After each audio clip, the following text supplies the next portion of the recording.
And greetings. Happy Monday. Welcome to the Steve Deace Show here live and on demand on Blaze TV, radio, and podcast with Todd Erzin and Aaron McIntyre. I am Steve Deace. We're brought to you by our friends over at Jace Medical. We've told you about them quite a bit over the last few years on the show. The Jace case is a kit filled with emergency medications and prescription antibiotics that have proven for decades to be amongst the most important advancements in human medicine, which is exactly why you want to make sure that you have them on backup, because ivermectin was once one of those too. In fact, in 2015, they gave ivermectin a Nobel Prize for all of the people it saved. And then in 2020, they tried to completely discredit the drug so they could give you a cancer drug with a black box warning that made your kidneys fail but didn't stop COVID instead. And I didn't make any of that up. And then on top of that, they also did that so they could have an emergency use authorization to give you a vaccine that didn't work, but may have also caused you heart inflammation or an early turbo cancer. And I didn't make any of that up either. Not a word of it. Didn't embellish a single word of what I just said. Nothing tongue-in-cheek, nothing embellished, nothing exaggerated. No, as Todd likes to put it, rhetorical flourishes. That was Detective Friday, just the facts. That's exactly what occurred. Nothing embellished at all. And that's the best pitch for Jace I have.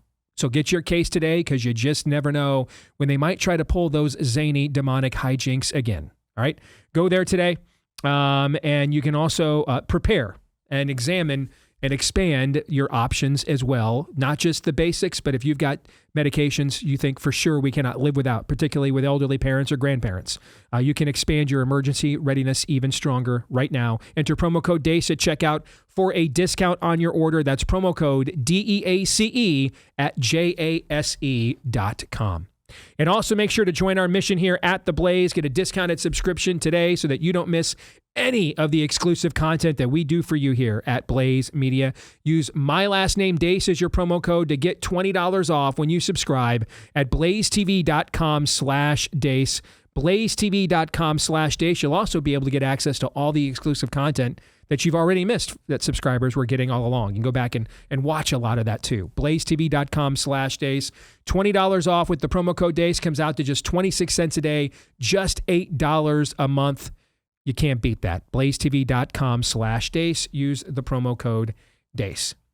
Now here's something else you can't beat. I don't know that we've ever done this before, but we've got a bit of a crazy schedule here in the next week and a half. We had a long planned vacation. The wife and I are getting away to Florida for a few days next week.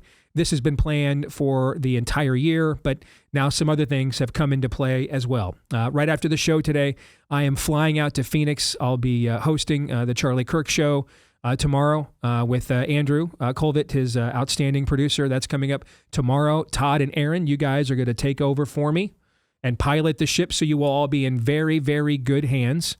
All right, we're not going to, no days off. We actually already took them all or scheduled them all for the year. All right. So Todd and Aaron, surprise, you've got 2 full shows to host and program tomorrow and Wednesday while I am in Phoenix doing that. So to squeeze a bunch of stuff in this week and the next week and a half that we know you want us to talk about, we're going to do something I don't think we have ever done before, and that is 3 different guest segments on the show. But I'm hoping they're all going to be bangers. We're going to have the normal visit from our friend Bob Vander Plaats, and I want to get his thoughts. Clarence Thomas talking about it's time to reconsider more Supreme Court precedent like we did Roe v. Wade a couple of years ago. Well, I'm wondering, does that mean it's time maybe to reconsider Obergefell? We'll get into that with Bob coming up a little bit later on.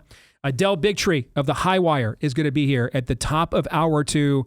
He's got, speaking of bangers, a new movie coming out called An Inconvenient Study, and this trailer, we're going to show it to you because this trailer is a banger. And we're going to talk to Del about that trailer and about this film and what's in it and why everybody needs to see it. That's coming up at the top of the next hour. And then a buddy of mine, I've been waiting for the right time to get him on. Christian apologist Frank Turek, maybe some of you know his show and podcast, I Don't Have Enough Faith to Be an Atheist. Well, Frank was right there at Charlie's side at Utah Valley State when he was assassinated, 18 days ago now. And I wanted to wait and get him on, get his perspective after a few weeks have gone by. And then if we are seeing the seeds of revival in America here over the last 18 days, since Charlie's assassination. We'll talk to Frank about that and more coming up in the final segment of the show. But before we get there, let's begin as we always do with Aaron's rundown of what happened while we were away. What happened while we were away, brought to you by another day, another terror attack. On Sunday morning, a gunman rammed his truck into the front of an LDS church in Grand Blanc Township, Michigan, before entering the church, opening fire, and then setting fire to the facilities. At least 4 people were killed in the attack, 2 of whom were shot, and 8 were injured as of this morning. The suspect in the attack is Thomas Jacob Sanford of Burton, Michigan, and police killed him in a shootout in the church parking lot. We're still trying to learn more about what exactly motivated Sanford beyond abject evil and terror, but records indicate he was of military background, having served in the Marine Corps. Obviously, a heinous, tragic, and evil development in yet another setting where such things should never happen. Please pray for the families of every victim. In other news, Attorney General Pam Bondi announced last week she's deploying the Department of Justice and resources at Immigration and Customs Enforcement facilities around the country to protect the agency's operations from other would-be terrorists like what we saw last week in Dallas. She also announced she's activating the Joint Terrorism Task Forces around the country. Well, it didn't take long for those resources to be utilized. Here's a mob of left-wing agitators surrounding the gate to the Broadview, Illinois Immigration and Customs Enforcement Detainment Center on Saturday night. Back to the stop sign!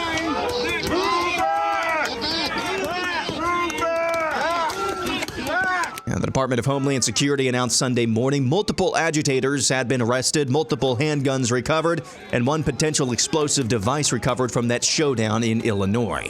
Late last week at the White House, Trump says he's targeting the entities upstream of those left-wing street shock troopers. We're looking at the funders of a lot of these groups, and when you see the signs, and they're all beautiful signs made professionally, these aren't your protesters that make the sign in their basement late in the evening because they really believe it. These are anarchists and agitators, professional anarchists and agitators, and they get hired by wealthy people, some of whom I know, I guess. I probably know them. And you wouldn't know it. You're at dinner with them, everything's nice, and then you find out that they funded millions of dollars to these lunatics. In Des Moines, Iowa, Immigration and Customs Enforcement executed a deportation order issued by the Biden administration for one Ian Andre Roberts, an illegal alien from Guyana who had overstayed a 1999 F-1 student visa. Roberts is a registered voter in Maryland. Roberts fled ICE agents after they identified themselves, ditched his car, and was apprehended a short time later. Agents found $3,000 in cash as well as a loaded handgun in his car.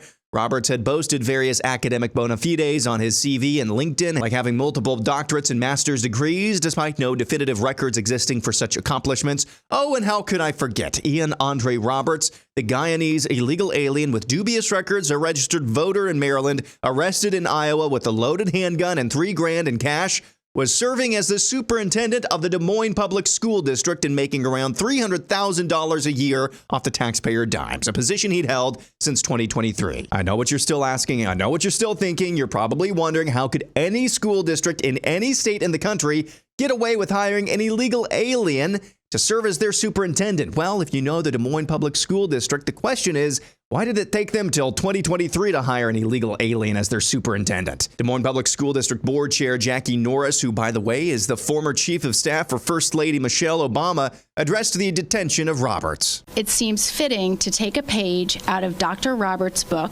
and ask the community to engage in radical empathy. Learning Chinese today. Today's phrase is, we'll empathize all you want when he's back in Guyana. 当他回到圭亚那时，我们会尽一切可能同情他。 Since we last spoke, former FBI Director James Comey has indeed been indicted by a grand jury on making false statements. Comey addressed the indictment in a video posted on social media. Convict him, bar him from future service, have the prosecutors, the local prosecutors in New York, pursue him for the fraudster that he was before he ever became president, lock him up for the garden variety frauds he did there, but don't give him that center stage, that dominant role in our national life. Whoops, wrong clip. My family and I have known for years that there are costs to standing up to Donald Trump. In completely unrelated news, the FBI has finally admitted they had upwards of 275 plainclothes agents embedded in the crowd on January 6th, 2021.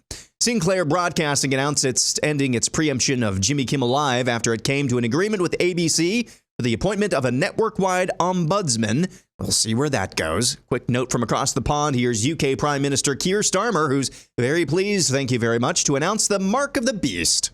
And that is why today I am announcing this government will make a new free-of-charge digital ID mandatory for the right to work by the end of this Parliament.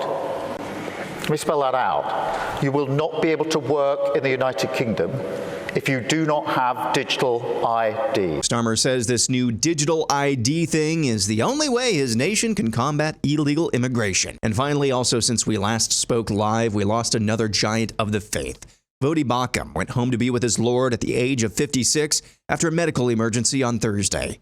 Baucham was long known for being one of the first well-known Christian teachers to take an aggressive stance against the spirit of the age and wokeness. In one of his most well-known sermons, he discussed the day that you'd hear about his passing. You are going to hear a rumor one day that Voddie Baucham is no more. Don't you believe it? Don't you believe it? Don't you believe it? Because though I die, I will rise with Christ. It will not be the end of me, because Christ is raised, and I too will be raised with Christ. That is why he is called the firstborn from the dead. Folks, you don't talk about a firstborn unless there's others who are born after him. Don't you pity me. You pity the one who wants to hold on to Jesus without holding on to the resurrection. You pity the one who has absolutely no hope because they have no resurrected Christ. Amen. And that's what happened while we were away. Holy cow, a lot has happened since we were last here. Yep. I mean, my goodness. Wow. Let's start at the end there with Voddie, if we could. I did not know him well. I did know him a little bit. It had been several years since we had talked. He had been on the show a few times. I think at least once since you've been here. I think it was about his book on wokeness, actually, pushing back on it. I think we had him on about that. Him and I, he was ascending in evangelical circles just as Amy and I were looking at homeschooling our kids. And he was such a massive advocate and voice within that movement. In fact, him and I did a homeschooling conference here in Iowa together. My goodness, that might have been 17 years ago now. We're getting old, we are getting old. And I mean, this is a guy that packed up his entire family, moved to Africa for a period, for an era, because he thought God was calling him to do that. Our colleague, Jason Whitlock, is accurate. Voddie is not your typical well-to-do influencer in this space at all, because he refused to make some of the compromises that are usually required of you, not always, but often required of you to become such a thing. So if you can, I think Jason has in his social media, I think I've shared it too, websites and stuff where you can help the family. They will be in need of it for sure. But a powerful voice. And very early in my career, when I started doing interviews with some of a couple of the old Christian religious right leaders, just trying to figure out, why are we going wrong here? And one of the first people outside of Iowa that rang my phone at my desk one day, completely out of the blue, to thank me for what I was doing. And this was, these things didn't go viral in 2007 and 8 like they do now. I mean, MySpace wasn't even a thing yet, let alone Facebook and Twitter. So it wasn't easy to find out what some, jabroni in Des Moines was doing on the radio if you weren't living there listening to it and being intentional about it. Even streaming your local shows was kind of new back then. And my phone rings one day at my desk at WHO Radio in Des Moines, and it's Voddie Baucham saying that some people have passed the clips around to him, and I'm on the right track to keep going. And my instincts are right. And so I've always been very appreciative of that. And now, you're kind of reminded that there were moments maybe I could have returned the favor over the last few years and just never got around to it. And now it's too late. So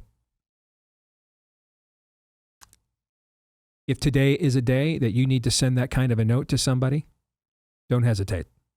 You never know when it'll be too late. And I trust the Lord has a plan. I mean, when you look at MacArthur, you look at Dobson, and I know Bob will want to talk about James Dobson, who he was close to when he comes on here in about 20 minutes or so. But those were men that had already lived a very full life. They were very advanced in age. In the case of Charlie, he was not yet 32. I mean, Voddie was only just a couple years older than you and me. Right. And in contemporary ministry years, that's still fairly young. We are suffering a brain drain here. And I'm sure there are other names I have completely forgotten and haven't mentioned. So I trust the Lord has a plan. I trust that it's time for new leaders, maybe names we don't know and haven't thought of, that will now step forward and have that call and show us the way. Because the drain of generals that we have lost here so far this year is fairly exhaustive. Anybody have any thoughts on that before we move on and get into the news topics? Oh, I know the Lord has a plan here, and I've already seen it echoed from multiple people. It was already pretty clear with the assassination of Charlie Kirk, but I think for anybody in evangelical or even Reformed circles, this was just completely crystallized when the tragic news of Voddie Baucham came down, is that the Lord is definitely doing something here. Definitely doing something here. There's no ifs, ands, or buts about this. When you look at James Dobson, John MacArthur, Charlie Kirk, Voddie Baucham, I think I'm forgetting one name in there as well.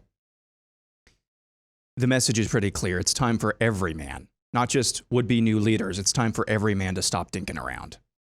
That's the calling right now.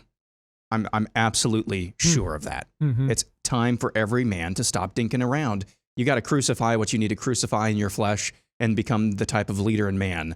That was clear 5 years ago, 10 years ago, but there's always this veneer of, well, there's other leaderships in charge right now. There's other cavalry. They'll take care of it. There's other cavalry leading the charge right now. Yeah. No, you are the cavalry now. Yep. You are. Yep. So I know that's what's happening right now. That's a good word. And I pray that every man, I know there are a lot of men who are impacted by Voddie Baucham, who knew who Voddie Baucham were, who when that news came down on Thursday afternoon, heard the exact same voice, didn't just feel it, heard the exact same voice. And I'm telling you, if you're one of those men, that voice is the Holy Spirit, and you would do well to listen and obey and heed that voice. You know what? Let's keep going in descending order in your montage, Aaron. And that is, brother, that'll preach. That was a good word right there. Because I think this actually ties into the Keir Starmer thing in the UK. Of course it does. There's a report out there I saw over the weekend that over 2 million Brits have signed a petition against the digital ID mandate. And I'm just going to tell you right now, it wouldn't matter if 20 million signed it. I'm not sure what the number who could put their name on a signature that would sign it is. Maybe the total population of the UK, what is that, 60 million, I think? And here's why. Because they outsourced their citizenship both in the church and civically. Now, they're a generation of devolution ahead of us there in Western Europe. So we are concerned that we have done it for one generation, and right now, shows like ours are trying to stop us doing it another generation. They're knee-deep in a second generation of doing this. And so their institutions and churches are just wiped out. I mean, Charlie just spoke in the UK, like a month or two ago? Didn't he just have a debate there in London? Yeah. Have you seen a bunch of memorials from evangelical pastors? You just forget asking the Catholics or the mainline Protestants. How about just the native tribe? And I don't know, I'm asking because I've mentioned this before. The Alpha course that's in a lot of our churches, I've taken it. It's very good. But that's done from a church in the UK. Did they honor Charlie at all, who was just in their country, advancing their worldview and just got murdered in our country for doing it? I mean, now they're knee deep in a second generation of capitulation. And so their institutions are wiped out. I know we complain about the state of the Republican Party on this show a lot, and we're not the only ones that do, because everything we say is true. I mean, folks, they would kill for sternly worded letter conservatism over there. They'd kill for it. They have no agency. There's no one to vote for. Mitt Romney would be like a John Birch Society member to the quote-unquote conservative party in the UK. And that's not even that might be only a slight exaggeration. A lot of us think the Speaker of the House is too soft. I mean, he would be Margaret Thatcher over there. There's no agency. They can't vote themselves out of it. It's too late. The time it would take to do so, to replace all these MPs in the primary processes and in their parliamentary system, they're out of time. They just cannot do it. There's no place to place their anger. There's nowhere to channel it. No vehicle. They have no agency. They did not do what Aaron just cautioned. They outsourced this. They farmed it out. They had other things going on. For 2 generations, the men did. And you just can't, that's just too steep of a cost. And now the younger generation is going to have to either, your only choice, frankly, literal revolution, and your only other peaceable choice, frankly, is mass demonstrations of civil disobedience that make Tiananmen Square look like romper room. Where you just decide we're just going to make ourselves ungovernable and try to topple the government. That's not an exaggeration. They cannot vote themselves out of it. There's no one to vote for. Where's the Tory politician coming forward to try to capitalize on this energy? Nowhere to be found. Brexit was their last chance. And within the conventional political system is the people rallied for Brexit. And then to prove my point, the system waited out the energy of the people and then just screwed them and did an end run around them no matter who was in charge, nevertheless. There's nowhere for them to turn. The church is not there. In many respects, you look at the church in the UK and it looks like what Jesus warned about in Revelation. He has come to them and taken away his lampstand. It's just not happening. That's why Charlie going there a month ago sounded like an alien, someone from another planet, the things he was saying. And that's mainstream conservative discourse in our country. So if we do not heed Aaron's warning that he just gave, because I do think that's a good word. I think the Lord is saying, you know what? You guys have trusted in, these are great men. I know, I molded them. But you know what? Time to bring them home. You guys have you've outsourced way too much of your responsibilities to these men. They're doing the work of thousands of you. It's not a good thing. It's a great compliment to Charlie's apostolic giftedness, but it is not a good thing that a 31-year-old young man is this hard to replace comprehensively in our movement. What does it say about the state of our movement? What does it say that we're measuring boldness of American churches by whether they could be bothered to honor the first true American public martyr in 6 decades? What does it say that that's the statement of boldness now?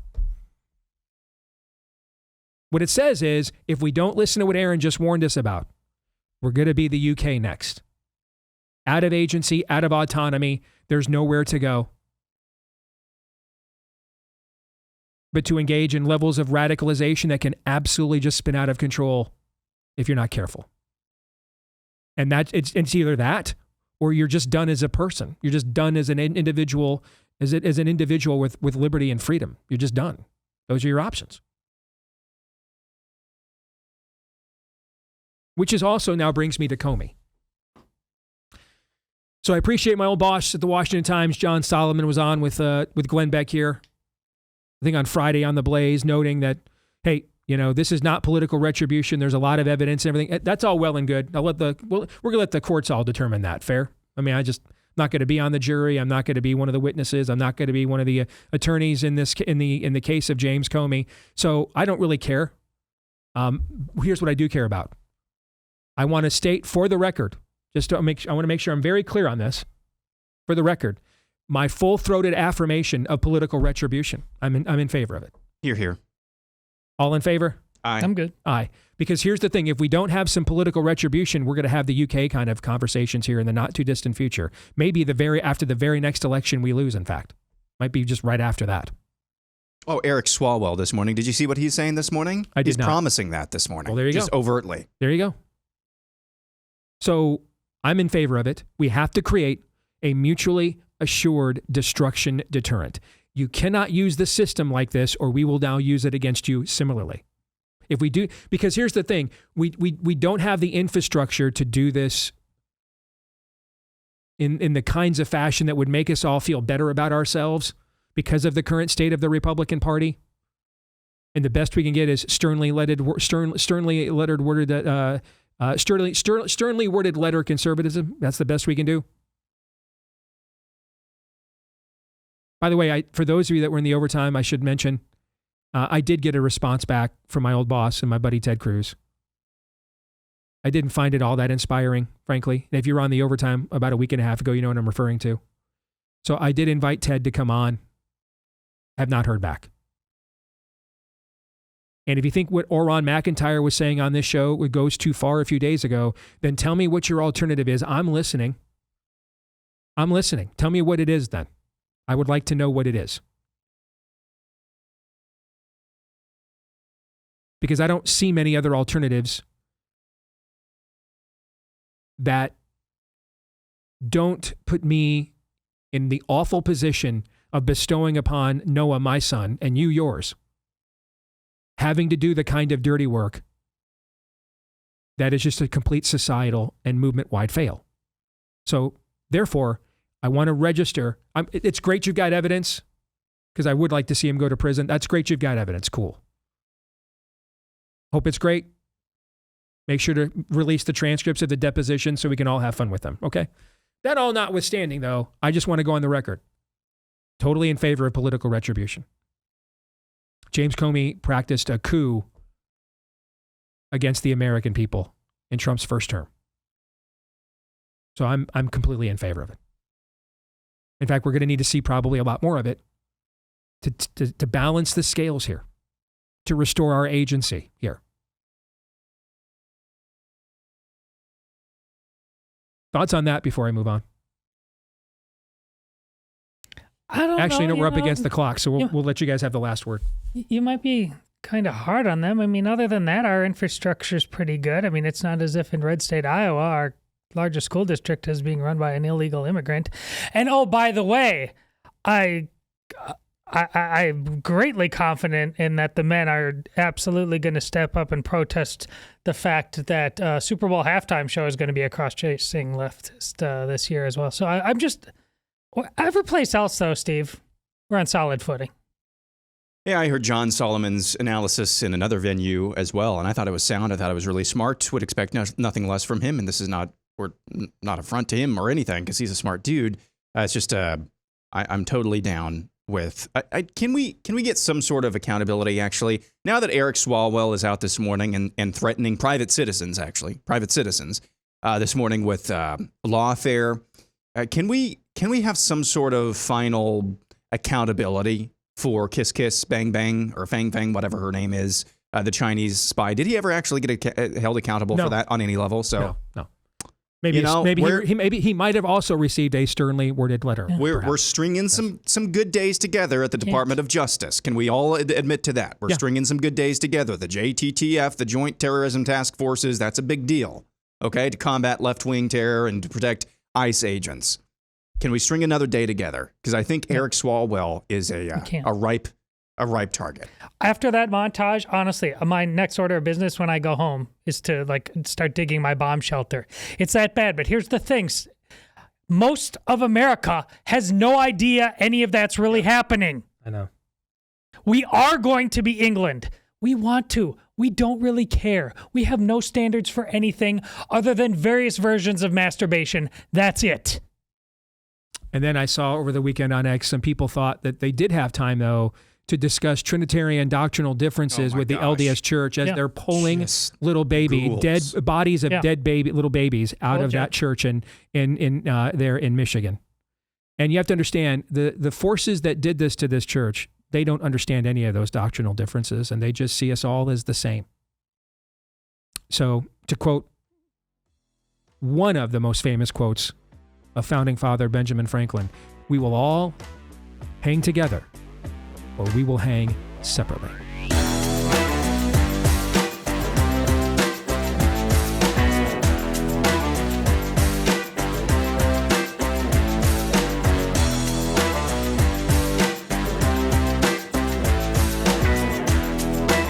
All right, back here on the Steve Deace Show, and we are powered by our friends over at BIRCH Gold. When you're $37 trillion in debt, even when your guys are in charge, diversification is a good idea. And Birch Gold Group believes every American should do that by taking advantage of owning physical gold. And so they've created something special till the end of this month for those of you that went to public school. That's September the 30th. If you are a first-time gold buyer, Birch Gold is offering a rebate of up to $10,000 in free metals on qualifying purchases. To claim eligibility and start the process, request an info kit now by texting Steve to 989898. Text Steve to 989898. Plus, Birch Gold can also help you roll an existing IRA or 401k into an IRA in gold, and you're still eligible for a rebate in free metals up to $10,000 if you do that as a first-timer. All right? So make right now your first time to buy gold and take advantage of that rebate up to $10,000 when you buy by September the 30th. Text my name, Steve, to get started. 989898. Text Steve to 989898. Claim your eligibility. Get your free info kit on gold. Again, text my name, Steve, to get started to 989898. Let's welcome in our good friend, Bob Vander Plaats. Good to see you, brother. How are you? I'm doing really well. I know that, you're heading out of town here soon for another reason, and that's the funeral of Dr. Dobson as well. Yeah. So your thoughts on, we've done a lot of your thoughts on legacies. You've been doing a lot of those conversations so far this year. And Dr. Dobson, we should really celebrate his life. Well, we celebrate Charlie's life. We celebrate Voddie's life. But Dr. Dobson, I think 89 years old, passed away. And as far as I know, he went right up to his last breath, basically standing in the gap for truth and for righteousness and seeing what he could do to propel it. Dr. Dobson became a good friend of mine all the way back. In 2004 is where we met for the first time, Sioux City, Iowa. And he was trying to get a guy by the name of Tom Daschle unseated with a gentleman by the name of John Thune. So go all the way back to then. And we had an event for, it was a marriage and family rally with the Iowa Family Policy Center at that time. I got a chance to play his host, drive him around Sioux City. He actually fell off the stage that night. So my quip was I didn't only get to pick him up from the airport, I got to pick him off the stage, so I got to pick him up twice. But that really bonded our relationship. And Darla and I and Dr. Dobson and Shirley became very good friends. It's an invite only to the funeral. Darla and I will be there this week, Saturday, really to celebrate a life well lived. And I believe, just like Charlie Kirk, receiving those words, well done, good and faithful servant. Aaron, we were talking about, and to me, the Dobson-MacArthur situations are different because these are men that lived long lives, right? And, the death rate remains 100%. And so they hit their expiration date. Well, everybody has, but in this case, theirs was after a very long and traditional lifespan. In the case of Voddie, in the case of Charlie, these were men that still had quite a bit left in the tank. Yeah. And the just the drain of general talent we have undergone this year. And I thought Aaron raised a very good point, which is that he thinks this is the Lord basically saying, you guys, again, you've been too passive and complacent. And it should not be, no matter how apostolically gifted Charlie Kirk is, one 31-year-old man should not be as tough to replace as Charlie is going to be. Yeah. And that's indicative of how much we've just kind of outsourced and farmed out, our citizenship, both in the kingdom, but also civically here in this country.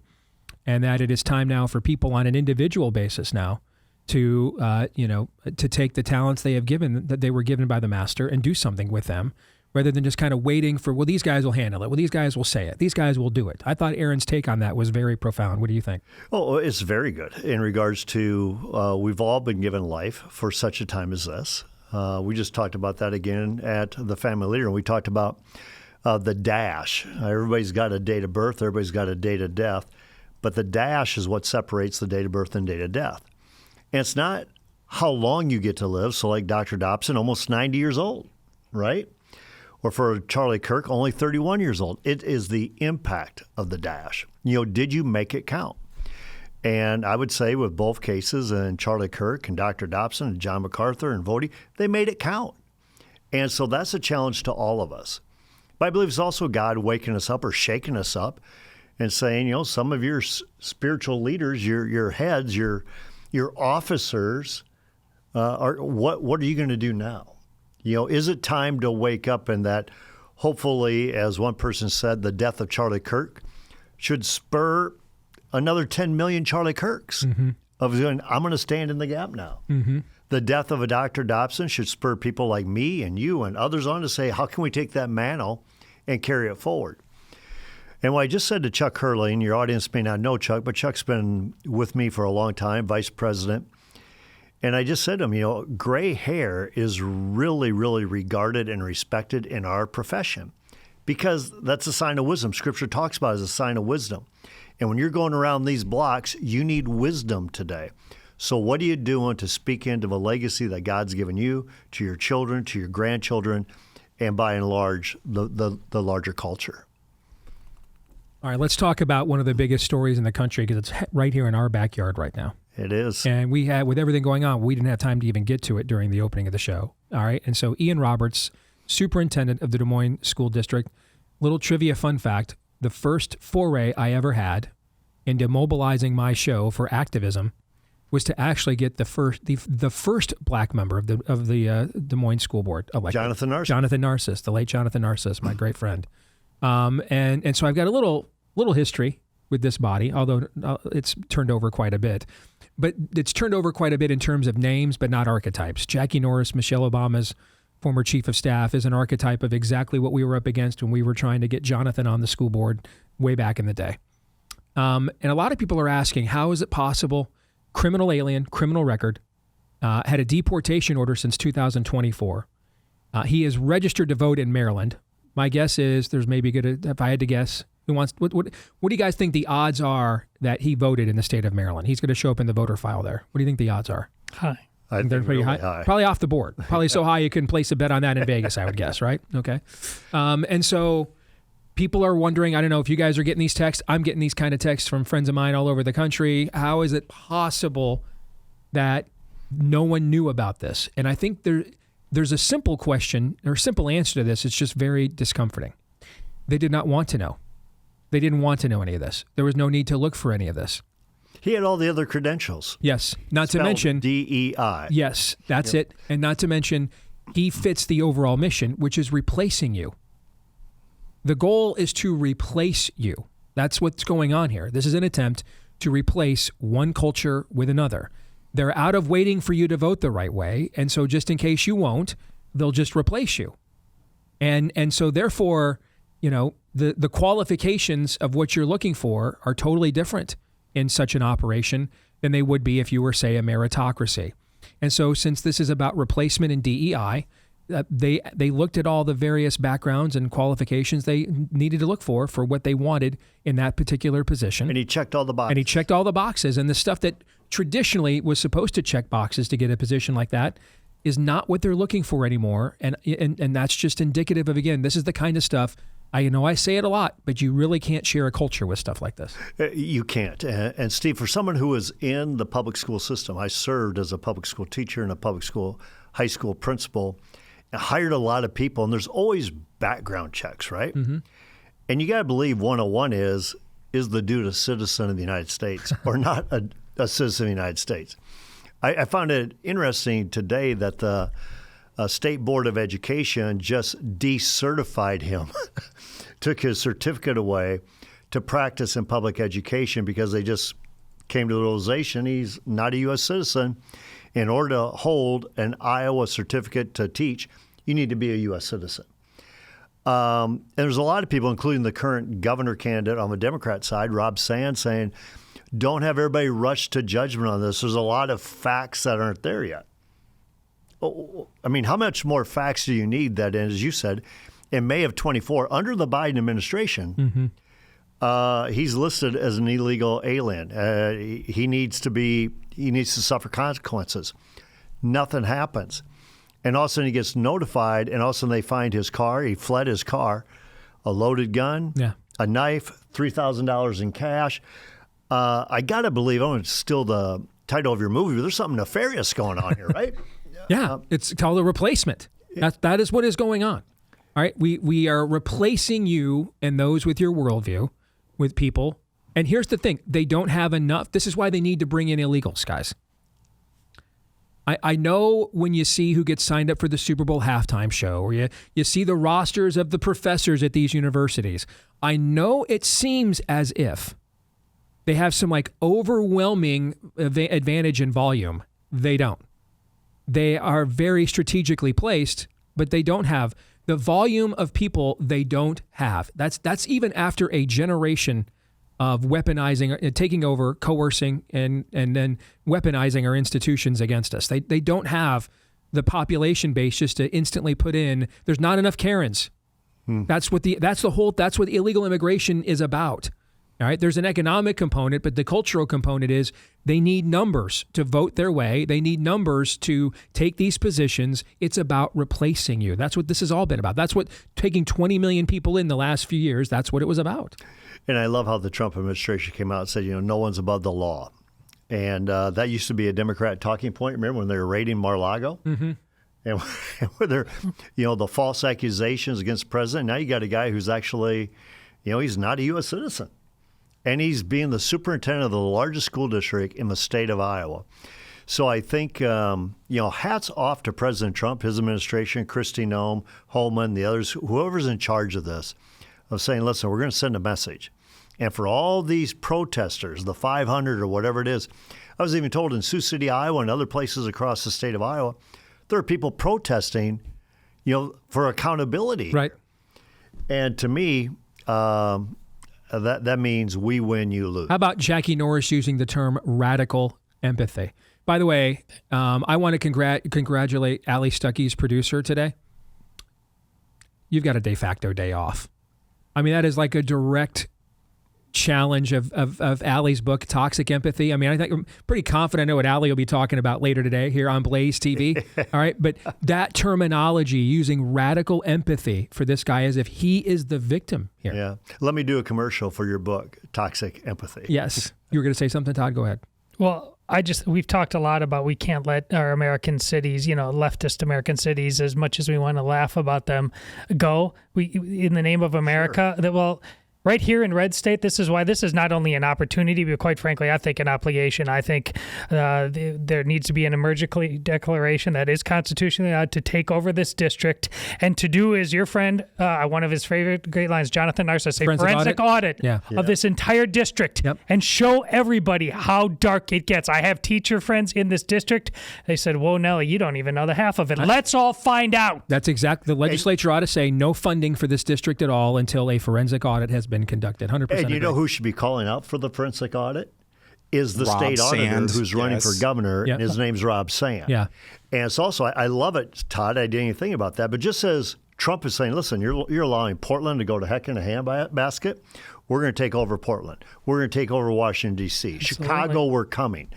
This is an opportunity to say, listen, we put a lot of state public funds into that district, and you guys just, biffed on the largest decision that you had, who's leading the district.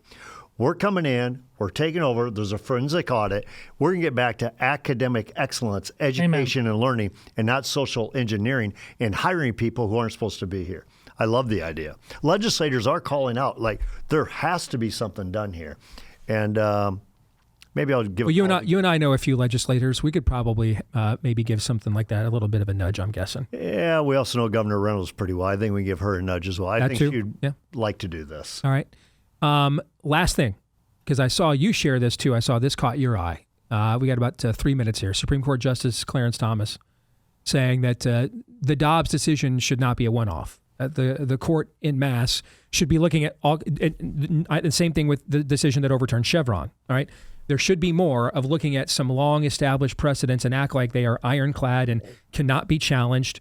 And we need to actually be doing more precedent overturning with the current Supreme Court. And that, of course, that made me, do the eyeballs emoji over to Bergefell over there, which is basically the Rosetta Stone to all of the cultural rotgut we are currently, facing from the Rainbow Jihad at the moment. But what are your thoughts? Well, I couldn't agree with him more. First of all, I've never attended law school, although I get talked about, I'm told, in law school from time to time.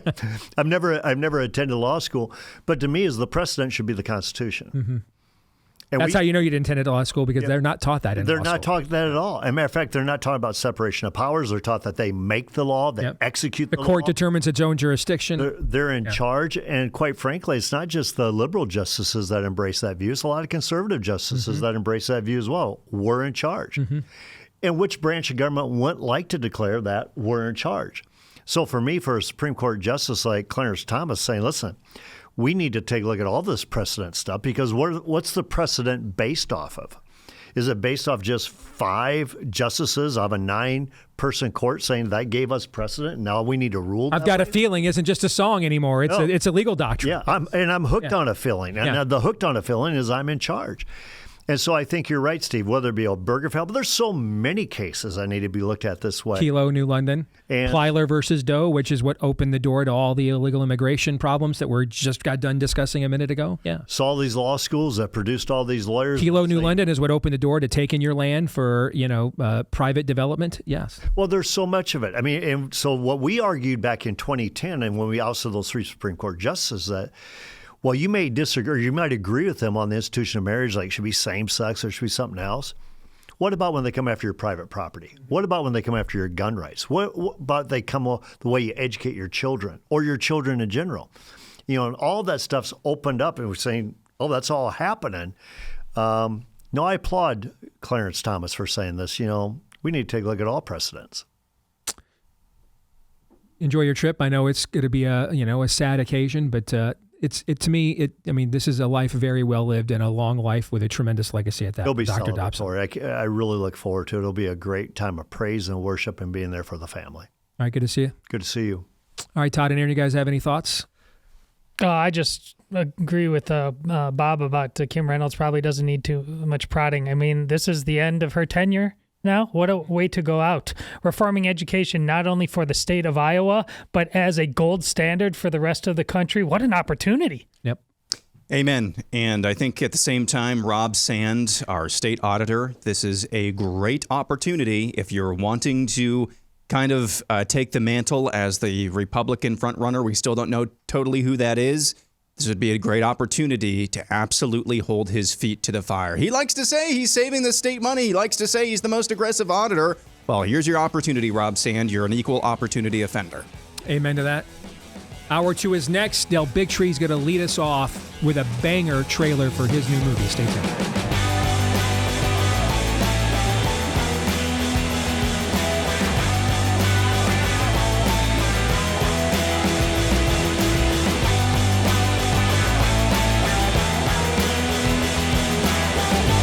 All right, back here with Hour 2, live and on demand on Blaze TV, radio, and podcast with Aaron McIntyre and Todd Erzen. I'm Steve Deace. You can let us know what you think about what we think via the stevedeace.com inbox by emailing the show, steve@stevedeace.com, DEACE. Like us on Facebook, MeWe, and Gab. You can follow me at Steve Deace Show on TikTok, Instagram, and X. Please subscribe to our new YouTube channel, at Deace Show on YouTube. Again, that's at Deace Show on YouTube. And then finally, if you love the podcast version, thank you. Please let everybody else know you love it too by leaving us a 5-star review. We appreciate each and every one of those. Tens of thousands of you have done that for the show. Thank you for each and every one. Also, hit subscribe if you're on iTunes or Apple, though. Hit follow, and that's how you'll know for sure that every time we do one of these new episodes, it's for sure right there in your podcast feed. This part of the show brought to you by our friends over at Beam. Proudly founded in America, run by people who share our values like hard work, integrity, and delivering results. It's a healthy, knife-time blend of cocoa, not loaded with sugars and carbs, though. Packed, though, with science-backed ingredients like melatonin, magnesium, and more to help you improve sleep so you wake up refreshed, ready to take on the day. When I take this stuff, I don't even wake up to urinate in the middle of the night. And if you're my age, you're like, whoa, Nelly, that happens? Yeah, it still can happen. So you can start sleeping through the night without the tossing and turning, wake up energized, not groggy. It can be a game changer for you, especially with this game-changing deal. Beam is giving you guys right now the ultimate Patriot discount of up to 40% off to try their best-selling Dream Powder. Comes in lots of different flavors, and you can get up to 40% off for a limited time if you go to shopbeam.com/Steve and use the code Steve at checkout. That's shop, BEAM as in Mary, shopbeam.com/Steve. Use the code Steve for up to 40% off, and you'll sleep better, Wake up stronger and show up ready for your family, your work, your country, because when you're well rested, you're unstoppable. Shopbeam.com/Steve. Check out the trailer to this upcoming movie. We are now the sickest country in the world. It is now believed that over 54% of our kids have a permanent chronic disease. Shouldn't we look closest at the one product designed to alter our immune system for life? There'd be one easy study to rule it out, the vaccinated versus unvaccinated study. As fate would have it, Dell met Marcus Servos. He agreed to do a vaxxed versus unvaxxed study. Kids that are vaccinated, it doesn't look so good. 4.47 times the amount. 5.5 times risk. 6 times increase. Amongst the unvaccinated group, there were 0. Like, if this is true, this is devastating. And it needs to be published. This is information the public should have had in 2020, and I forced the issue. Did you see how Ford responded? They said this report was not published because it did not meet the rigorous scientific standards we demand as a premier medical research institution. They have forced our hand. We're going to have to show them the footage. I'm going to bring hidden cameras and recording equipment so that no matter what happens at this dinner, I can prove it happened. You're doing well. Good to see you. What do you think about the study you guys have done? Well, I think it's a good study, but it does have limitations. Do you find any flaws in the study? I mean, is there a way they could do the study better? Not that I put it out just how it is. I don't want to say it's not the right thing to do. It's the right thing to do, but I just don't want to. Somebody's going to come back and they're going to say, the study is flawed. The unpublished Henry Ford analysis is fundamentally flawed. How about looking at this as important scientific information that can inform how the proper study should be done? Won't be taken like that. And then I can say, because there's a political agenda to it. Is what your study shows, is it important? Yeah, it is important. I'm just not going to do it. I'm not going to do it. If I can't get the study out, then what hope is there for every kid in the future? I said to you, if you do this study, you're going to come under fire. You said, I don't care about that. I'm all about the data, and I'm about to retire anyway. That's literally what you said. Yeah. So your energy has definitely changed on that. But energy's changing. Publishing something like that, might as well retire. I'd be finished. This is an inconvenient study for the entire vaccine agenda. And there you can see an inconvenientstudy.com. It is coming out October 12th. Del Bigtree featured prominently in that trailer. He joins us now here on The Blaze from the Highwire. Good to see you again, Del. Thank you very much. That trailer is a banger. So what is this inconvenient study of which you speak? Well, this is an amazing opportunity that's come about for us. This is a seed that I planted all the way back in 2016 when I was traveling with the documentary Vaxxed that I'd made that, blew up this conversation about medical freedom and vaccine risk all around the world.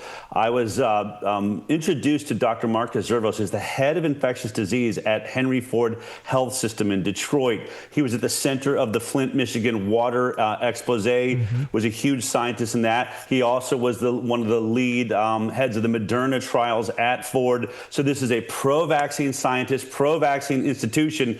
But all the way back in 2016, it was interesting. We had a mutual friend that got us together for dinner, and he said to me when he sat down, Del, I watched your film Vax. It's very compelling, but you've been saying something on the internet. I see you all over the country saying something that really bothered me. You keep saying that there are no studies that prove that vaccines are safe. They've never done the proper studies. He said, so obviously I sit on the biggest databases in the world. It's the work that I do. I went and did an investigation before sitting down at dinner so that I could prove you wrong. And he said to me, and I'm shocked that I have to look you in the eyes right now and tell you you're right. We have never done safety trials on any of the vaccines. This is a point that I've been making for nearly a decade, Robert Kennedy Jr., and we keep hearing these, oh no, we've done it, but you never see any evidence. There is no evidence. It doesn't exist. And so we have a product line. We have 72 vaccines being injected into children. It's moving towards 100 in our childhood vaccine program, none of which has been through the same safety trials that every other drug we take has. Grandpa's Viagra is tested for 10 years in safety trials,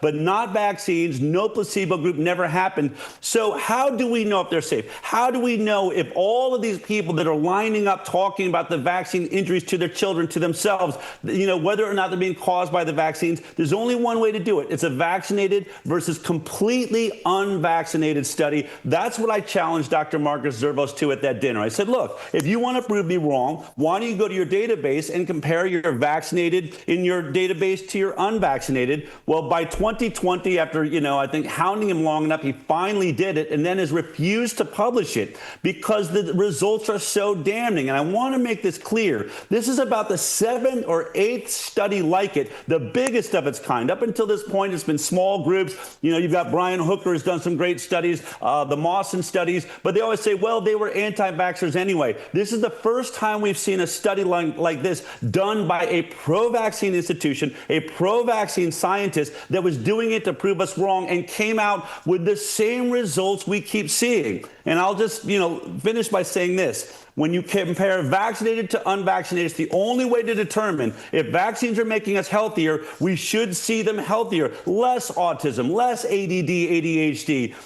less, all the issues, whether it's lupus or multiple sclerosis or all these issues that our children are now suffering at skyrocketing rates. But instead, every time this study it's ever been done, it is showing the vaccinated are the sickest among us. They're the sickest in this nation. They're the sickest in the world. And so that is what is so powerful about this study. And we're making a documentary about how this study happened. And of course, as you can see, just last week, we released the new, never before seen footage of the undercover, interview and meeting that I had with Dr. Zervos. I was afraid this was being buried. I wanted to hear what he had to say. And so he admits to a whole host of things, that this is a great study, should have been, published. But the only reason he's not doing it is afraid he would lose his job, like most doctors or scientists experience when they attempt to go after the orthodoxy of the vaccine program. We've watched with Dr. Peter McCullough, with Dr. Paul Thomas, with Dr. Robert Malone. Every time you decide to actually investigate the safety of vaccines, all the institutions, all the funding from pharma comes in and tries to crush you. And that is the story that we're coming out. I think this documentary may very well be more important than Vax, which, as we know, was groundbreaking around the world. Let me speak for literally everyone within the sound of my voice by asking this question. How is it possible that none of these shots have been tested for safety data? And I will just tell you, Del, I'd have never believed a claim like that until COVID, until what I watched and reported on and followed via the rollout of what I like to call the toxic genetic serums. I would have never believed something like what you just claimed in 2019, 18, would have never believed it until I just saw prima facie evidence of it with COVID. And then you're left asking yourself, is this the first time they've ever done anything like this? Like what we're witnessing and watching right now. And you're probably left with the uncomfortable truth that it's probably not. So how is it possible decades into this data does not exist or maybe wasn't even asked for? How is that even possible? I've tried to learn to, forgive those that attack me on this, even friends saying that's not possible. Del, do you realize how implausible that is? I do recognize how implausible that is. It's unfortunate it just happens to be the case. As I said, this pro-vaccine scientist, Dr. Marcus Zervos, was shocked when he looked into it. It's why when Dr. Peter McCullough first said, when I interviewed him, in the beginning of COVID, well, it's the COVID vaccine's a problem, but the rest of the childhood schedule is okay. I said, you haven't done that investigation yet, and when you do, it's going to blow your mind. Brett Weinstein had his mind blown. Dr. Robert Malone, mind blown. Every single time a top scientist or doctor finally investigates the childhood vaccine program, they will call me and say, Del, I apologize. It just seems so incredibly implausible. I thought you were either missing some data or missing something. And let me make this clear. I say this to every New York Times journalist, every Washington Post, when they tell me, the other side says they've done these studies. I said, great, you're a journalist. Do your job. Ask for that evidence. We're only talking about 16 vaccines given in 54 doses, right? So all of those combined ends up being about 72 total vaccines by the time you're 18 and growing. But I say to these journalists, stop taking experts' word for it. We learned that didn't work for us during COVID. We now know that Fauci was lying to us and Gottlieb was lying to us. They said the vaccine would stop transmission. They said that masks worked. They said that social distancing was science, and now we know it was completely arbitrary, made up. So we've proven proven that these people lied to you. So it's really simple. All CNN or MSNBC or New York Times has to do is do this. We reached out to the experts. We said, there's 16 vaccines. Show us the 16 placebo trials that were done to prove safety for these products. That has never happened. It can't happen. It doesn't exist. Instead, they play this word game. What they'll say is, well, we can't do placebo studies now that we have some of these vaccines because you can't rob a placebo group of a product, or protection that already exists.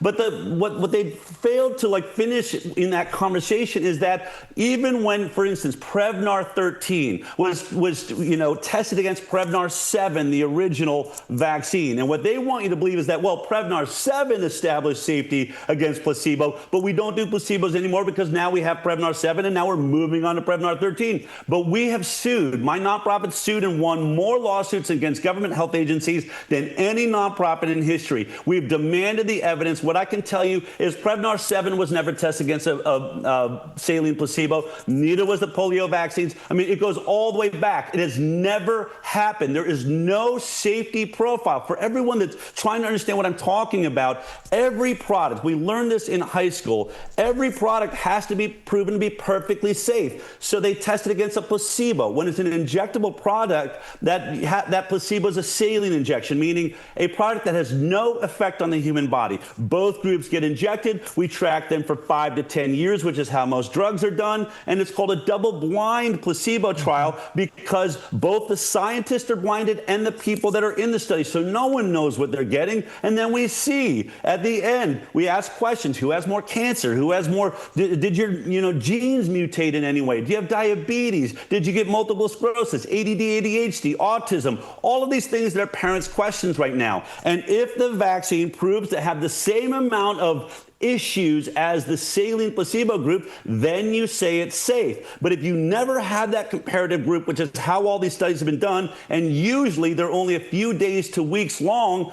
then they will say, look, it was probably a natural occurrence, because you cannot point to the other group and say, but it didn't happen in that other group.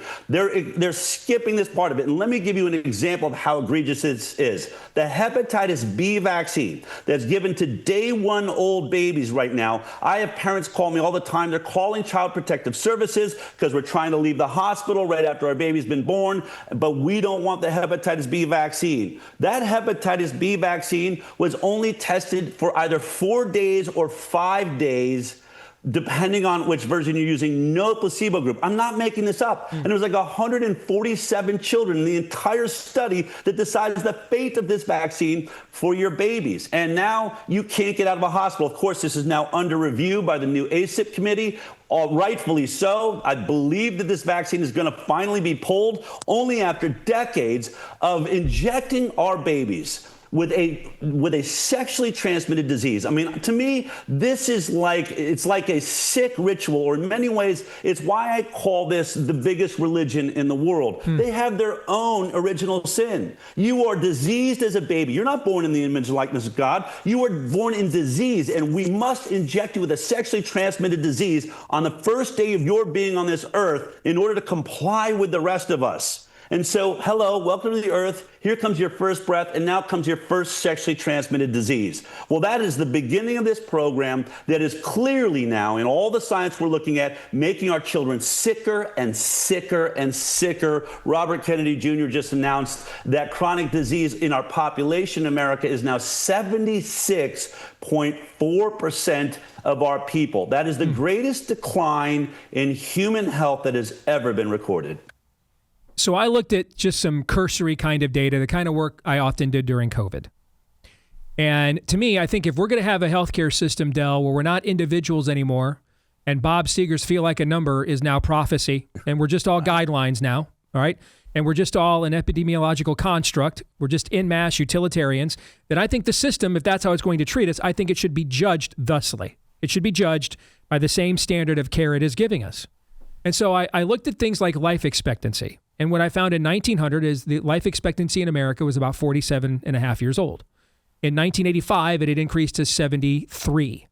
All right. And so a lot of that would, of course, included the advent of antibiotics, sanitation, So bacteria has greatly decreased and diminished. Running water, plumbing, right? Urbanization, the completion of the Industrial Revolution from an agrarian the refrigerator. Yeah, I mean, you know how much the refrigerator did? Another we're thing. not eating, we're not food eating that's salmonella spoiling. all the time. Correct, right? So I chose 1985 because that's the year before the vaccine liability shield came in 86. So we grew from 47 to 73 from 1900 to 1985. From 1986 on, it has gone from 73 to 78.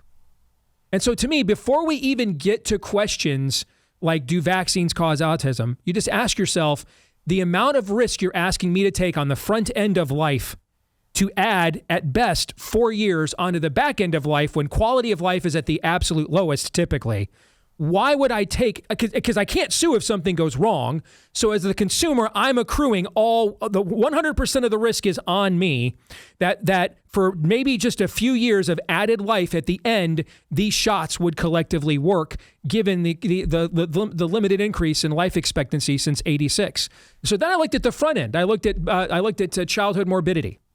All right, in 1900, childhood morbidity was 100 to 150 babies per thousand because, again, we're in this transition from agrarian to urban society. And do you have running water? Do you have refrigerator, electricity? All that stuff was happening at that point in time.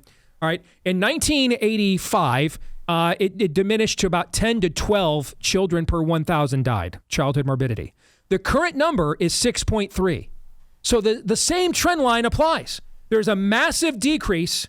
All right, with the advent of scientific advancement on things like refrigeration, sanitation, et cetera, and then the minute we start introducing these vaccines, the trend line still gets better, but the level of increase levels completely off, and you're still left asking yourself, again, before we even get to specific maladies like autism, the amount of risk I'm taking by injecting myself or my kids with these right at the advent of the state of, the formative stages of life for what societal benefit here? That math to me just does not add up, Del. Well, look, people can argue whether that math adds up for them or not, but that's why we live in a nation that has choice. I'm not advocating to take vaccines away from anybody. What I'm advocating for is your right to choose, to look at all the data, to look at the benefits and the potential side effects and ask yourself, is this a process I want to go through? Maybe I just want some of the vaccines. Maybe I don't want to give 5 of the same vaccine over and over again. I'm going to assume my child's immune system worked the first time I gave it. Or maybe I want a natural infection. All of that is what a free country allows to its people. And I will say this, if you don't get to choose what goes into your body or the bodies of your children, then you are not a free citizen. You have the exact same rights as a farm animal, which is the case for about 5 states that don't even allow a religious exemption, something that we fight for a lot with our nonprofit. I will also point out that those numbers are shifting dramatically as we speak. We are now seeing mainstream science saying that this is the first generation right now that will not live to be as long as their own parents. So now we are watching it go back the other direction. So even if it was true up until probably about COVID, a lot of that is advancement in drugs. And I think we have to ask ourselves quality of life as we see people living longer and longer, but not healthier and healthier, hanging on for dear life in a sick state for a long time, making pharma a ton of money. There's so much that goes into these conversations. But all I can do as a journalist is show you the reality and show you the numbers. And what we've seen is an incredible increase in, or let me just say decrease is a better word to use, in the health of our children. As I said in the documentary, 12.8% chronic disease in the 1980s, as you point out, right before giving liability protection to the vaccine program. And then as the vaccine program ramps up, we see it coterminously go with the destruction of our health. And now over 54% of our children are suffering chronic illness. That means either an autoimmune disease or a neurological disorder. What I believe has happened, and this is just my hypothesis, is that we've traded trivial childhood infections with permanent lifelong disease. And we have to ask ourselves, is that a trade-off that we want to be making? The death rate of measles, for instance. Everyone wants to scream, oh my God, measles is deadly. I was like, really? Just punch in Brady Bunch episode measles and ask yourself why in the 1960s, early 60s, was Brady Bunch having a laugh track to the entire family catching the measles because we didn't think of it as deadly. It had a death rate of 1 in 500,000 and as a population level before we even had a vaccine. That's a 0 in every math class in the world. But pharma now owns our television. Pharma's doing all the advertising. And so now they sell us that it's deadly, it's deadly, it's deadly. And so we start trading what was a laugh track episode on Brady Bunch for a not very funny disease like autism, like Tourette's, all sorts of neurological disorders, speech delays, speech disorders. All is what we saw in this study, Steve. What we're seeing is incredible rates. This study found that a 2.5 times increase, not percent, not 20%, 250% increased risk of developing a neurological or autoimmune disease by the time you're 10 if you're vaccinated compared to if you weren't. 6 times the rate of neurological disorders amongst the vaccinated compared to the unvaccinated. 4 times the rate of asthma amongst the vaccinated compared to the unvaccinated. And as the documentary points out in this study, there were so many categories where the unvaccinated had 0 health conditions in those categories, so they couldn't even do the math. Hundreds in the vaccinated category and 0 in the unvaccinated. So there's no way to even come up with a statistic. So that's why this study is so important. It's only one amongst many. And what we're demanding, and this is really what it comes down to, we can no longer accept as intelligent human beings a government system. I'm talking about every government around the world, every medical institution around the world. If you think this study is wrong and the others that are just like it, then do your own vaxxed versus unvaccinated study and show us that the vaccinated are healthier, because to date, there has not been a single study that can achieve that. Why can't they just compare these two groups of people and show us, see, the vaccinated are healthier? Because I'll tell you, I've been screaming this from the mountaintops. So is Robert Kennedy Jr. I have no career if they can show us that study. Robert Kennedy Jr. is not HHS secretary, the most powerful health position in the world. If anyone in medicine had ever been able to show us a comparative study like this and prove that the vaccinated are healthier, why can't they do that study? Did they never think to do that study? We're not stupid. We know they have. So you have to assume they've done this study 1,000 ways sideways, just like we're watching in this Henry Ford study. And what we learn is that these vaccines are destroying our species. And we've got to reevaluate what we're going to do about that. Part of that is your film coming up on October 12th. How can people watch it, Del?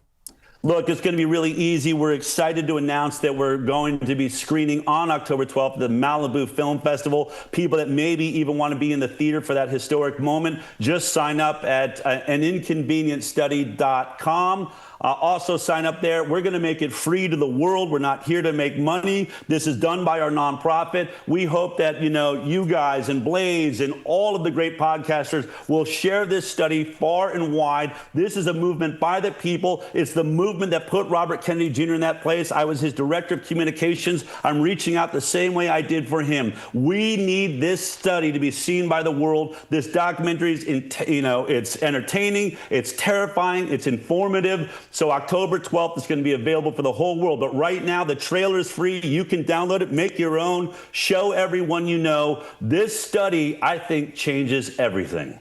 And inconvenientstudy.com. That's the website, right? Yes, it is. And inconvenientstudy.com. Good to see you, Del. Thank you, brother. God bless. Take care. Thank you, Steve, for letting me talk about it. You take care. You bet. I got to turn it over to you guys here in a minute after we talk about our friends over at Preborn. And they know that we're living in a time right now when truth feels dangerous. But silence comes at a cost as well. Like Victoria, she was scared, confused, desperate, and she walked into a Planned Parenthood. They handed her an abortion pill. Almost immediately, though, she knew she had made a tragic mistake. And the weight of regret was so crushing, she even thought about ending her own life. By God's grace, she reached out to help. And that help she reached out to was Preborn. And that's where the truth broke through. The loving staff at their clinic gave her immediate care, helped her save not just her baby's life, but her own. And in a culture drowning with lies, truth saves. That's why the truth matters more now than ever before. Because when a mother hears it, the truth of her baby's heartbeat, lives are saved, maybe even souls are saved. Just $28 provides that truth through a free ultrasound.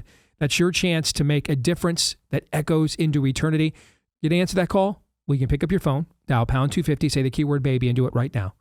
Or donate securely at preborn.com/Steve. That's preborn.com/Steve. All right, guys, what'd you think of what Del had to say? Well, it's been a minute since he's been back with us.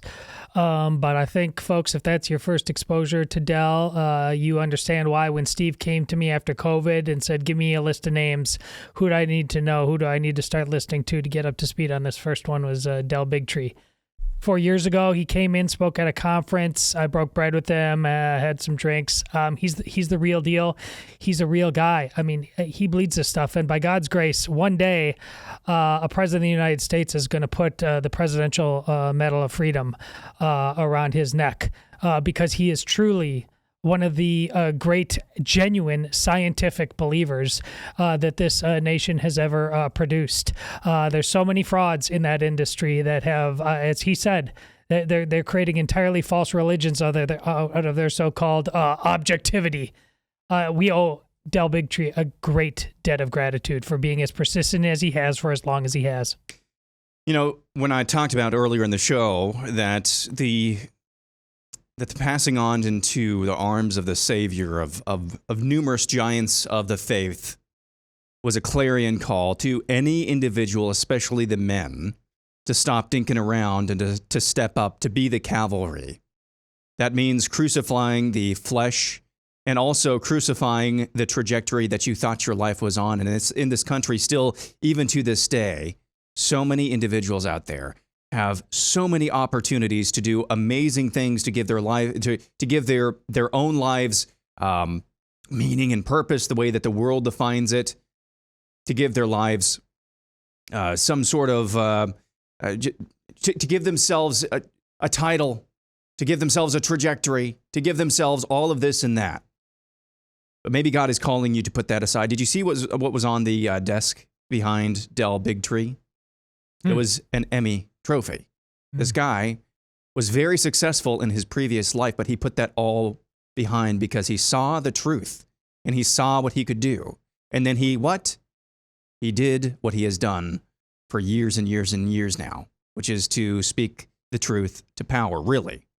Not the leftist definition where we're going to go out there with our purple hair and bang on cowbells in front of an ICE detention facility. He used the connections, the gifts, and the abilities that God had given him to their utmost. And I'm glad that we have gotten connected now with Del for a number of years. But again, you just look at this from the big picture. In any other arena, you're just told, you're forced this product, and you're told not only are you a walking, talking disease vector, subhuman basically, you're also just a terrible human being morally. Yeah. In any other arena, you'd say you're crazy for talking like that to another human being. But in this one, magical power of vaccines, as Todd says. Amen.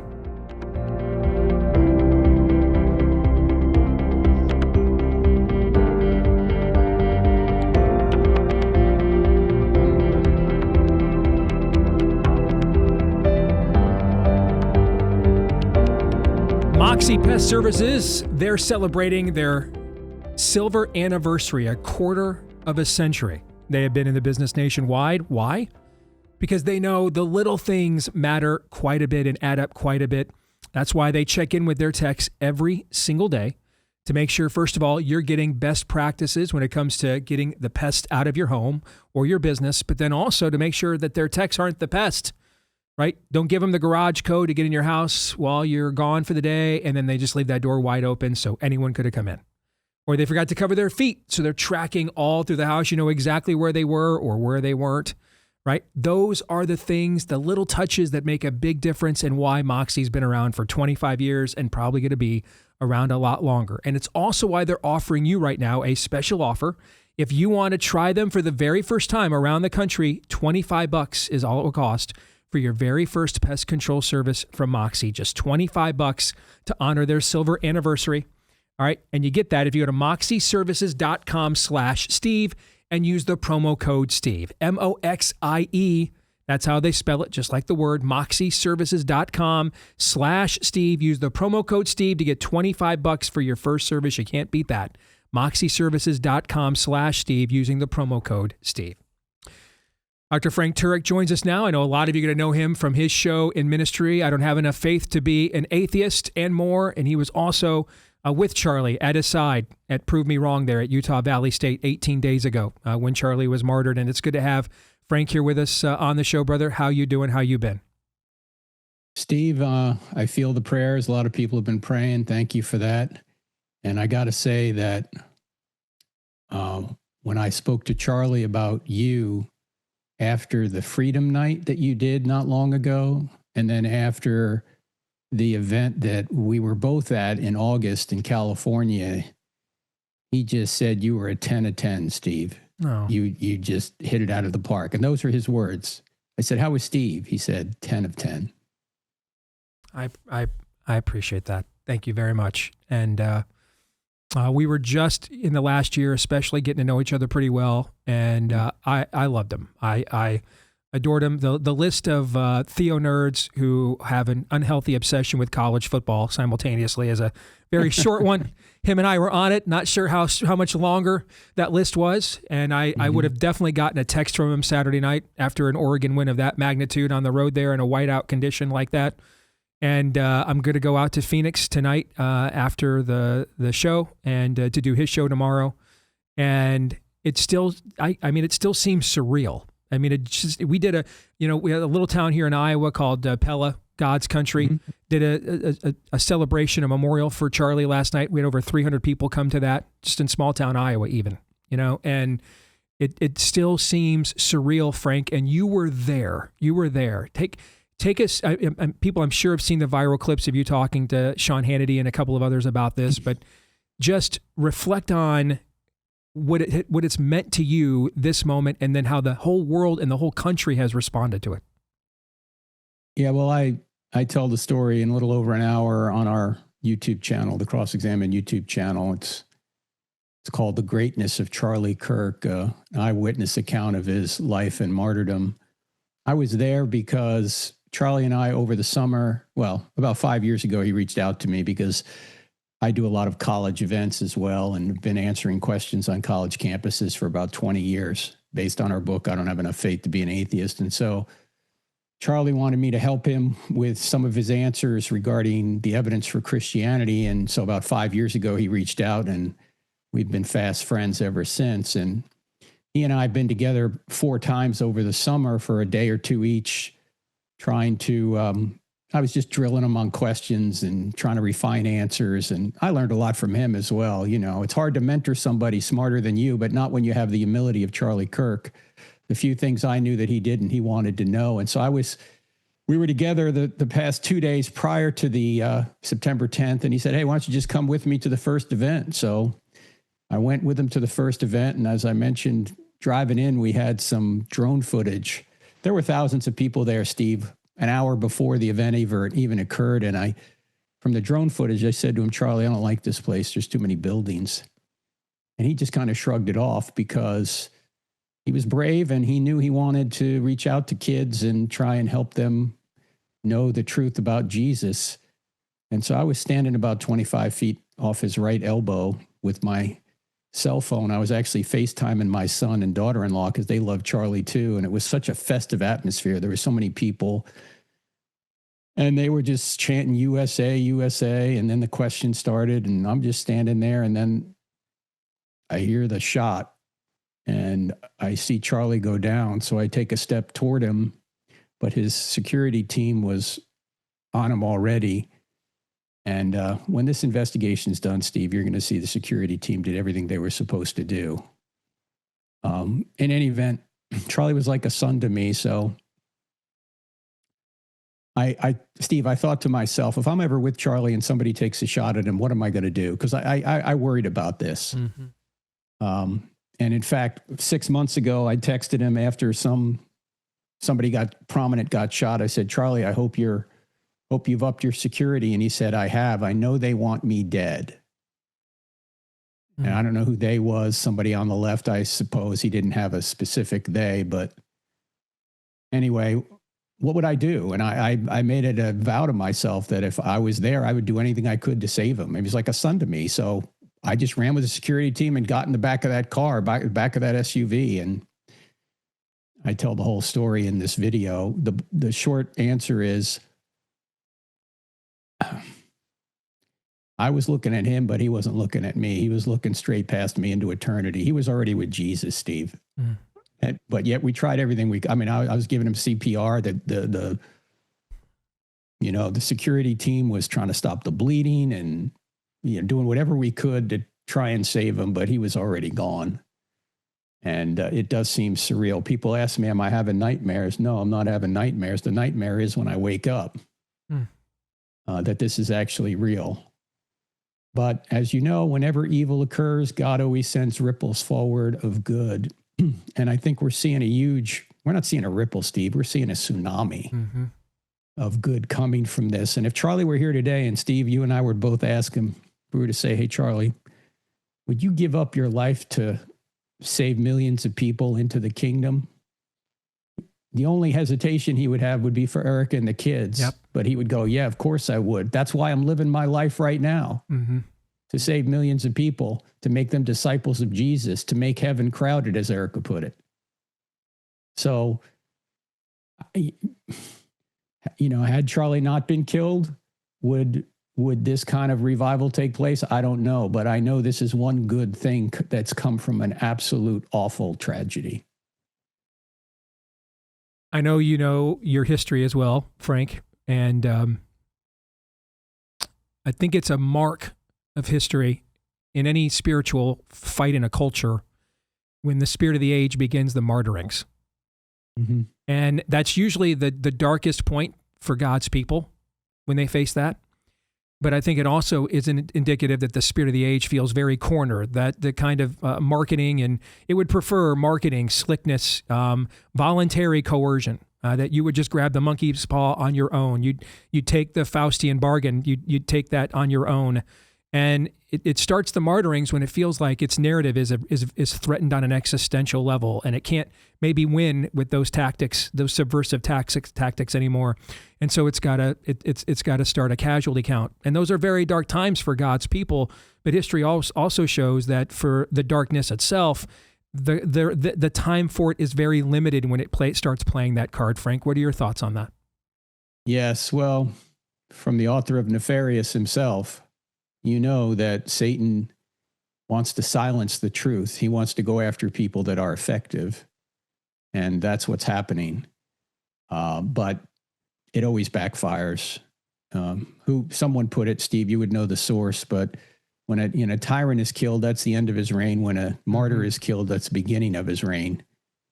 And Charlie is reaching more people now than he ever did when he was here. And I wish he were here, obviously. However, God can bring good from evil. What you meant for evil, God meant for good, the saving of many lives, said Joseph to his brothers after he was sold into slavery by his brothers. And of course, not that all things are good, but all things work together for good to those that love God and are called according to his purpose. From an eternal perspective, this is going to work out.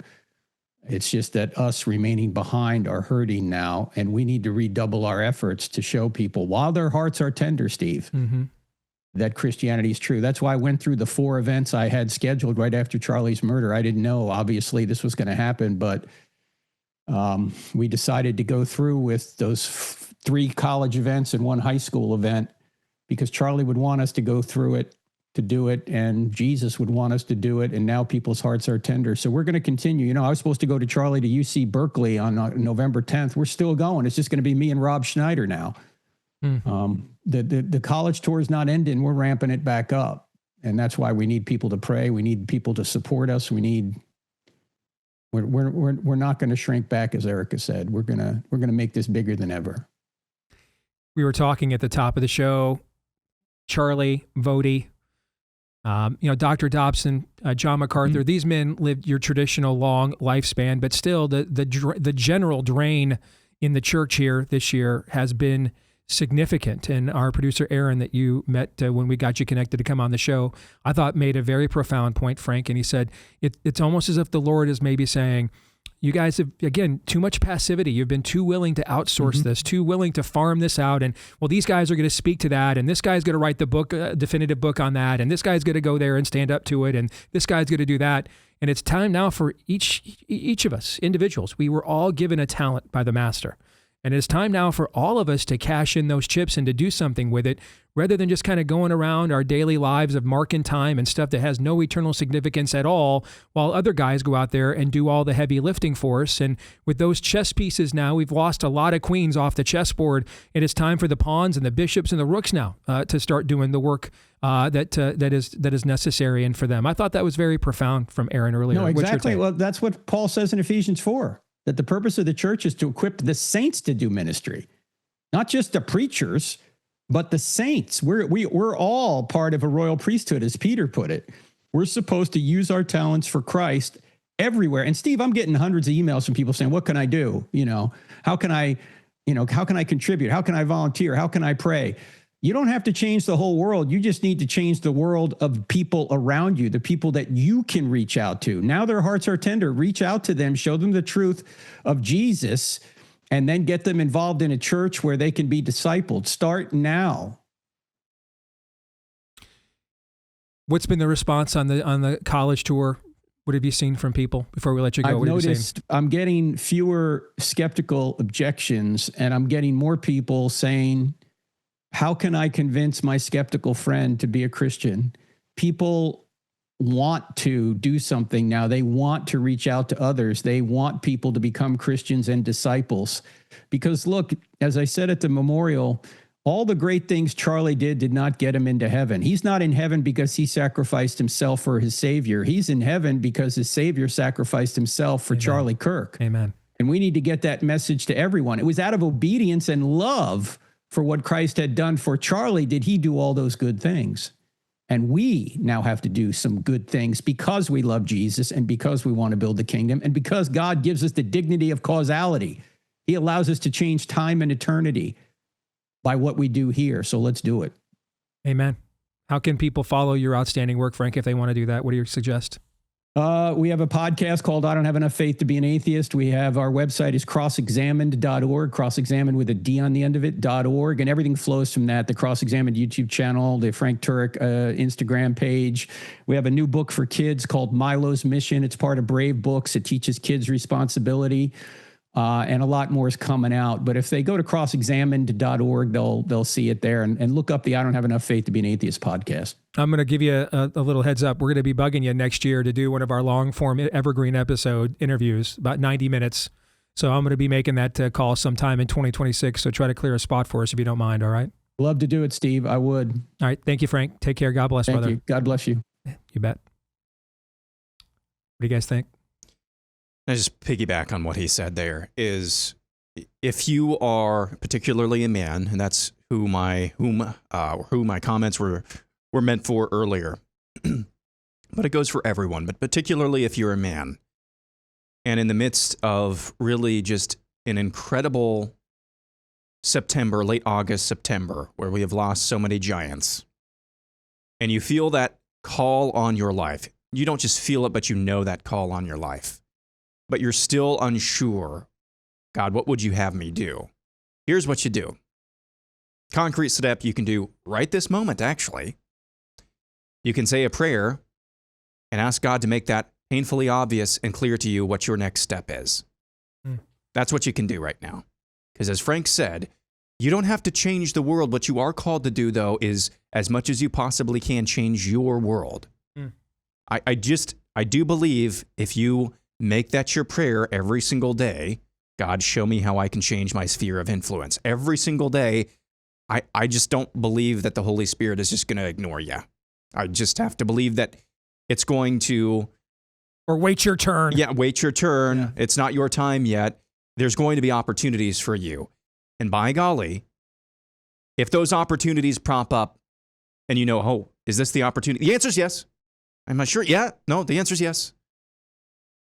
If those opportunities, whatever it is, sharing the gospel, ministering to those who need it, those opportunities just pop up after you pray a prayer. God, make it known to me what my next step is. How am I supposed to serve you? You know, if you're already taking care of your family, this and that, heed that call. The answer is yes. Amen. Aaron is on fire today, by the way. But go ahead. Obey. Do. You saw him get fired up there. Doctrine of causality. Your faith, or being a man is not a leisure pursuit. Being a Christian man is certainly not a leisure pursuit. Faith without works is dead. Listen, Frank and I have the same differences ultimately that I have with Steve or Aaron. But at the end of the day, I don't think Frank would have a single problem with me referencing you to a homily given just yesterday by Father Mike Schmitz.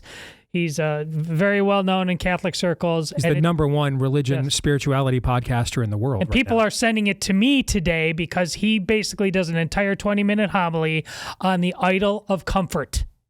That's what Frank was just telling you about. Do something right there in front of you. Do something. Obey. Remember, righteousness, it's conformity to a standard or norm. The standard is Jesus Christ. Right there in front of him. Do something. And if that's a high stained glass window from Frank, doctrine of causality, well, so be it. But he just gave you the other word. Get up off your backside and do something in the name of love. Go hard. Romans 8:28.